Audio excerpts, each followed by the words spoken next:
Hello, everyone, and welcome to the Tek Torrent Podcast. This is episode number 34 of the year. How is everyone doing today? We got a fantastic show for you.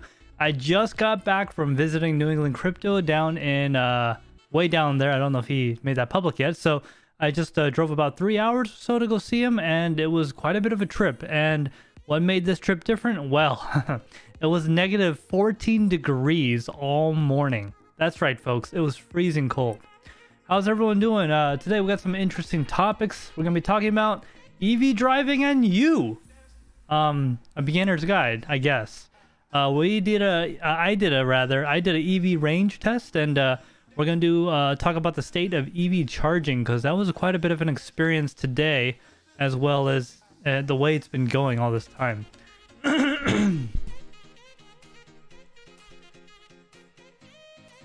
Just gonna take a look at chat real quick and see who's here.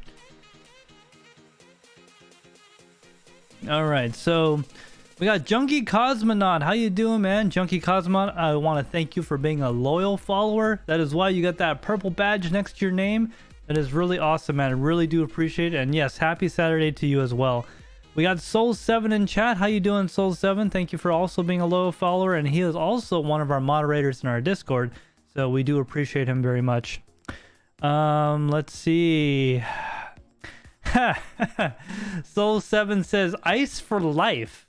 So, for those of you that don't know what ice means essentially internal combustion engine, and the more commonly heard reference in the electric vehicle community is called, quote, "you got iced," as in ICED. So what that means is someone with a car that cannot charge or cannot take a charge, whether it be a hybrid or not, took your spot. That way you can't charge when you get to your destination. So those special parking spots that cost a lot of money to install, some person that just couldn't park 3 more feet away or whatever decided to park in that space, so now no one else can charge. In my opinion, that is a cardinal sin, and they should be towed immediately without question. But you know, that's not what happened these days. Let's see who else we got here. We got Zepirate. How you doing, Zepirate? I love that name, Zepirate. Is it Zepirate? I think that's pretty cool. If you're in our Discord, make sure you at me and say hello, man.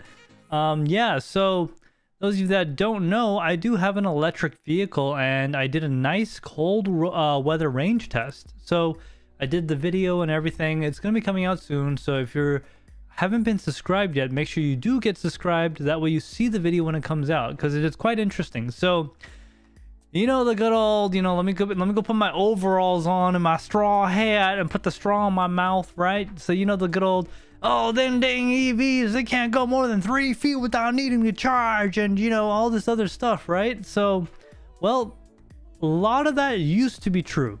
Very true, in fact. A lot of problems happened with the EV1 that came out in the early 2000s, late 90s, I think. That was from Pontiac, I believe, and that was one of the first cars. They only went about 50 miles, but a lot of people loved them. They leased them all, and then when the lease was over, they bought them back and crushed them. So yes, there's a lot of things with electric vehicles that are a little different, but this is the way I describe it. A lot of things you wouldn't normally do in a gasoline car, why would you even think about doing them in an electric car, right? I mean, it doesn't make sense, right? So, for example, if you run out of charge, you're just stuck. Well, yeah, if you run out of gas, you're also just stuck. Now, I also understand that this is for some reason, so political and all this stuff. You know what? Electric vehicles won't make the frogs gay, and actually, they might. I don't know. When we recycle all those lithium batteries in the future, they might, I guess. I don't know. So if you're just joining us now, make sure you say hello in chat. That way we know you're here. So yeah, let's get into the meat and potatoes of it. So essentially what I did was I got on the highway from Rochester, New Hampshire, drove all the way down to well, my goal was to go to the southern tip of Rhode Island, but that rapidly became something that wasn't going to happen. So we drove about 2 hours total. The total range that I actually drove was 117 miles. and with a 10-mile reserve. So that means I had 10 miles left on the guessometer, because the range meter on an electric vehicle adjusts depending on your environment and your driving habits. So I went about halfway, and that's when I realized, oh no, I am not going to make it. Like, I'm not going to make it to my first destination. So I did a reroute to a destination that was closer. Well, as I got closer and closer to that destination, it became more apparent that I wasn't even going to make that one.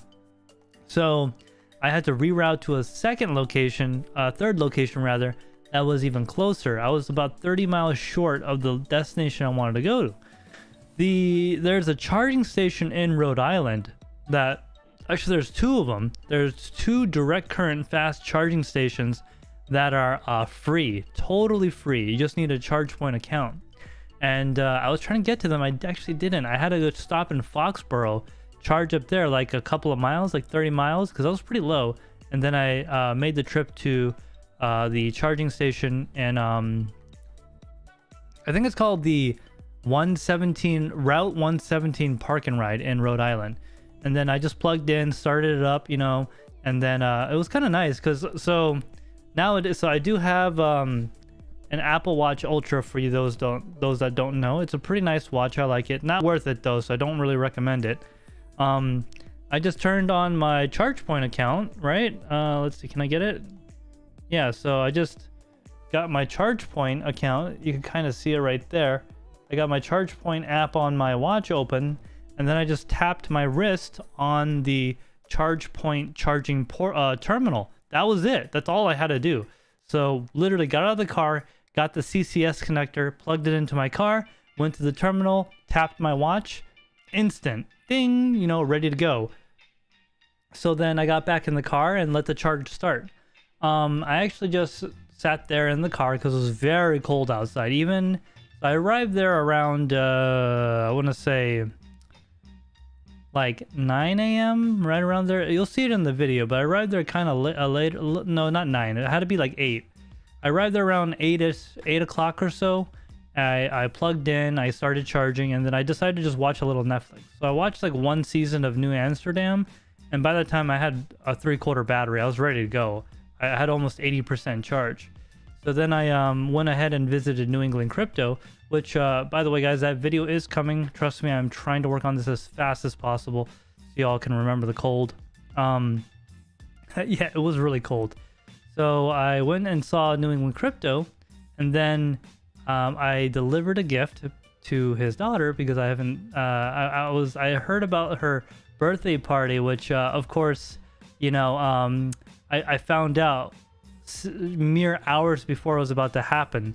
So I had to go get her gift next week, and I was able to bring it down and deliver it to her. So that was basically what I did today. Then after that, I drove back and decided to hop on some of the charging stations on the way. Now, the time I was driving back was around 4 to about around 3 to 5 o'clock ish, which is one of the peak times of travel on a Saturday. Today's Saturday, right? That's when these episodes come out. So on the way back, it was pretty busy. Like every charging station was full. So I actually was on a phone call with Soul7. He was playing some DMZ, and we were just chilling in Discord and voice chat. And on the way back, well, basically what happened was every charging station was full, like really full. There were like people waiting to use it. So, excuse me, I had to keep rerouting to different charging stations. And man, that was a little bit of a pain. I'm not going to lie. That was like the second time that's ever happened to me. I usually try to avoid traveling during those times because of that reason. The problem is when, these charging stations stay dormant maybe half the day. But when everyone arrives all at once at the same time, that's when you have problems. If everyone just arrived like, 30 minutes after another, it'd be no problem, right? But everyone wants to charge in the morning. Everyone wants to charge in the evening when they're driving home or traveling. Nobody charges at 2 a.m. Nobody charges at 6 a.m. So that's how I got really lucky in Rhode Island by parking really early in the morning. I actually left the house at around 6:50, I think. I left pretty darn early in the morning, 6:30 or something like that. I gotta go look at the clock. I wasn't even fully awake. Left pretty darn early in the morning to head on over to the charging station. Oh, by the way, guys, I didn't do the standard check. Let me know if I'm too quiet or not, and if the music's too loud. I'm just noticing my levels are kind of low here. I'm gonna... Ooh, that's too high right there. I'll keep it right there. That sounds nice to me, at least. Let me know if anything is too loud or too quiet or whatever it may be. Let's see here. So yeah, that's essentially everything in a nutshell. I wanted to talk about that and the state of EV charging. So there we go. That's a little bit better. In my opinion, the state of EV charging is, it is what it is, and it's going to be what it is forever. Just like how when we had the horseless carriage back in the day, right? The first automobile, so to speak, you essentially had to be like an engineer to operate one of those, because it was like a steam engine, then later on a gasoline engine.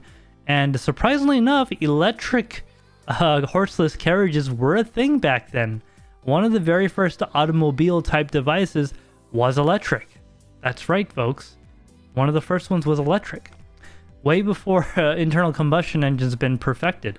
Well, I don't think they're perfected. I think they're very good for what they are, but a lot of potential energy in gasoline is wasted in heat and light.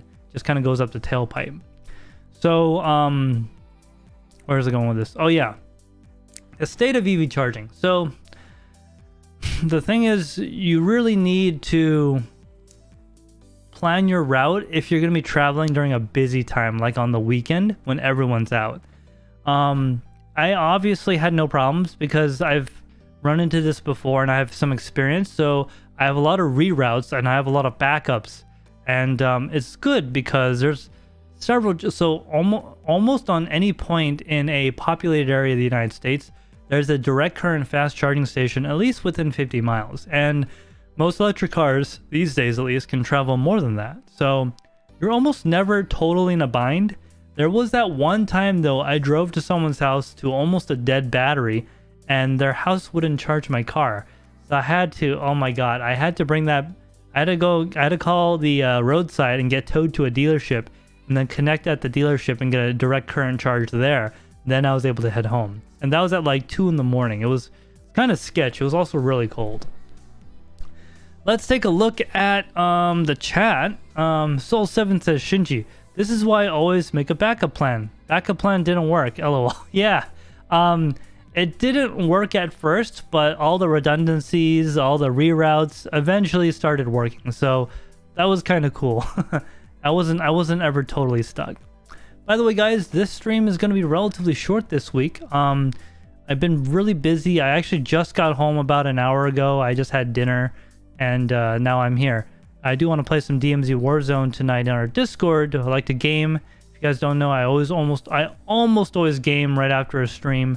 So we're gonna keep this one kind of short, probably 30 minutes tops. So yeah, guys, how have you guys been? What you guys been up to? Are you guys enjoying the cold? This morning when I woke up, it was negative 15, 14 degrees outside with wind chills. It was very cold. It hurt. Like my face felt like it was gonna melt when I got outside. It was pretty bad. There was a lot of salt on the road. I think they might have done that from, a few days ago or something, but no inclement weather, no rain or anything, just extreme Arctic cold this time around.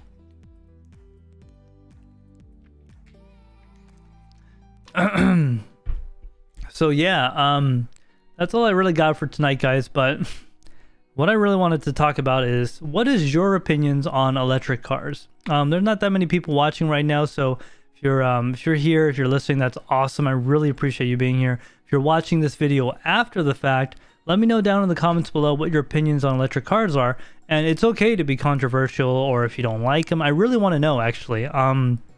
So I was actually at New England Crypto's house and speaking with someone that had very strong opinions on electric vehicles. And you know what? I love having those conversations because the way I see it, it is a educational opportunity, because there's a lot of things about electric cars that just isn't true, quite frankly, or has been kind of misconstrued in media.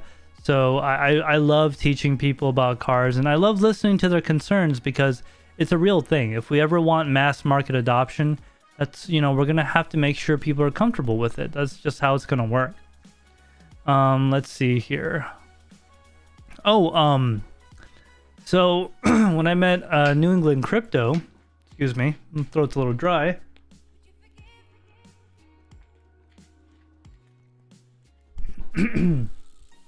So when I went to go meet New England Crypto at his house, it was also very cold over there. It was pretty good.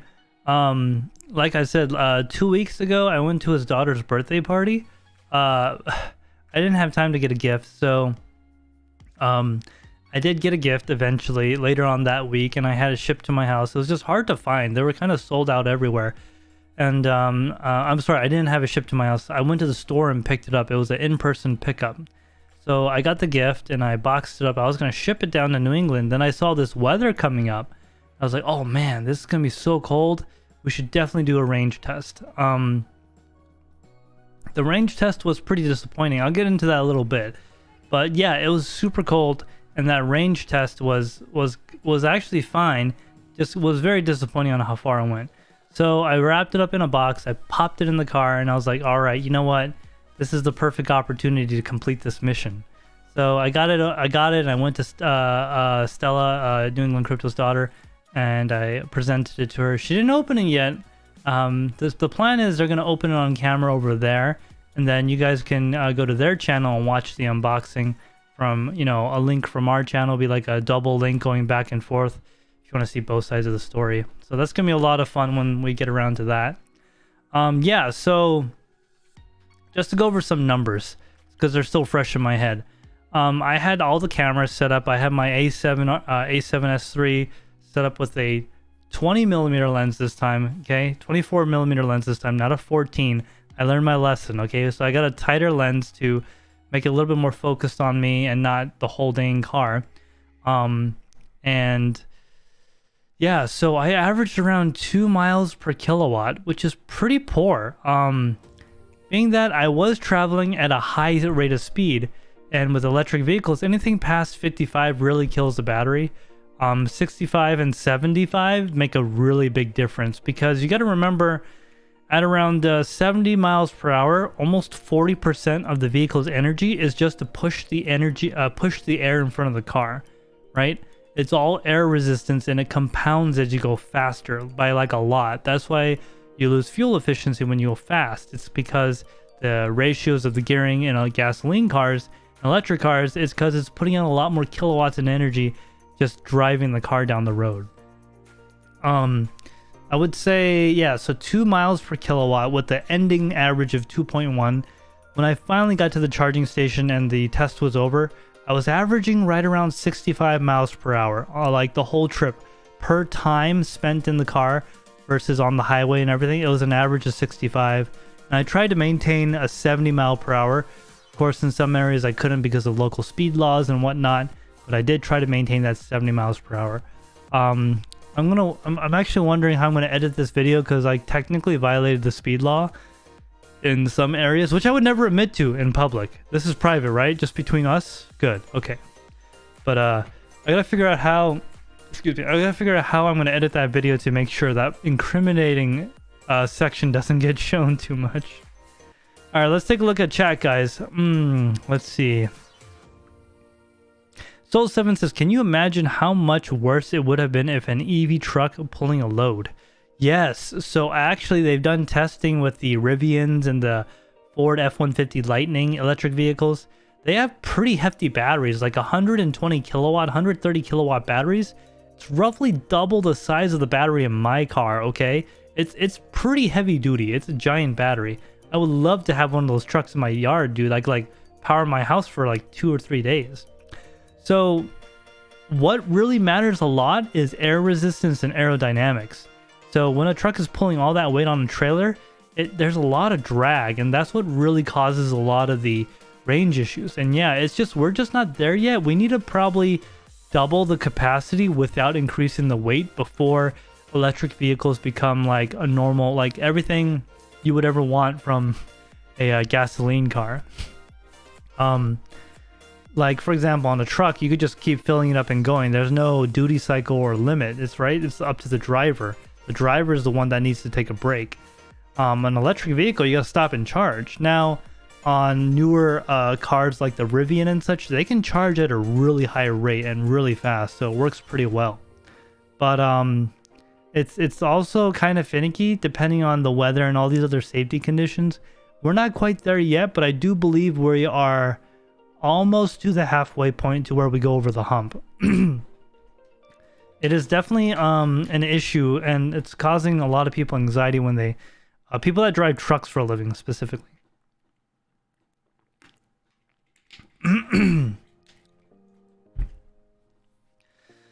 Yeah, so yeah, it does cause a lot of drag, and you know, even though you got those giant batteries, we have to make electric motors more efficient, even though they're already super efficient because they're turning almost 100% of that electricity back into motion. Or we got to make the cars lighter, or we got to make the batteries more dense. In my opinion, the batteries have to be more dense, or we have to charge. We have to have the ability to charge at a rate of more than 1C. 1C is the total kilowatt hour capacity of the battery over 1 hour, right? So if it could do double that, that would be pretty nice. So if it's a 120 kilowatt battery, we could charge 120 kilowatts in 30 minutes, which is an insane charge rate. That's like a sustained high of 240 kilowatt. And most cars can't do that, not for the whole time. Maybe for like 30% of that charge time, and it tapers off for safety because you don't want to damage the battery. So if we made a battery that could be charged really hard, really fast, in a matter of like 5 minutes, like you plug it in 5 minutes, you get a half a tank, that would be nice. I mean, I would love that, but I would say we're just not there yet. At least when it comes to technology and charging infrastructure. All right, guys, so I'm going to go ahead and end this relatively soon here. I'm going to go ahead and go into the ending portion of the stream. Like I said, this is going to be a real short one. I just want to do a quick check-in. I got a lot of stuff to do, but I'm going to play some DMZ, man. I got to play some games. Got to play some video games. If you guys have any questions for me in live chat, please let me know before we go ahead and conclude this stream. I know you guys all are home with your families and stuff. By the way, let me know. How about this? For those of you that are watching, let me know if this time is best for you, if you want it earlier or later in the stream. If you guys are watching this video after the fact, please let me know whether you want me to stream earlier or later in the day, or maybe on a Sunday or a different day altogether. Let me know in live chat, guys, or in the comments below. That way I can adjust this to fit more of your schedule. I know I didn't really put out a thumbnail or a listing. I just didn't figure I'd be home at like 5 o'clock. I made a lot of stops and I did a lot of things, so I got home pretty late. Let's see. I'm gonna wait for a chat to catch up. So while chat's catching up, you guys hear of LTX? That's the Linus Tech Tips Expo. It's in Columbia, British Columbia, Canada, and that's allegedly happening this summer after like a 4-year hiatus. So it's gonna be. I kind of want to go. But going to Canada is kind of a pain for me. Traveling internationally, I'd rather not do that. But I kind of want to go, guys. Love to go to the show. You know me, I love conventions. I'm gonna try to volunteer maybe. That's what I do. I volunteer a lot of conventions on the side. That would be a lot of fun. But traveling out of the nation to another country is kind of difficult for me, and I just don't want to get into that. Getting a passport and all this other stuff. It's just a lot of work, in my opinion. Soul7 says he has an expo now. Yes, he's actually had an expo since I don't know, 2017 or 18. I don't know, I forget. But he started an expo a while back, and you know, it's a lot of fun. It really is. It's not that big, really. I would say it's like, you know, small to medium size. It's not like a giant like expo like PAX East or, you know, Comic-Con or something like that.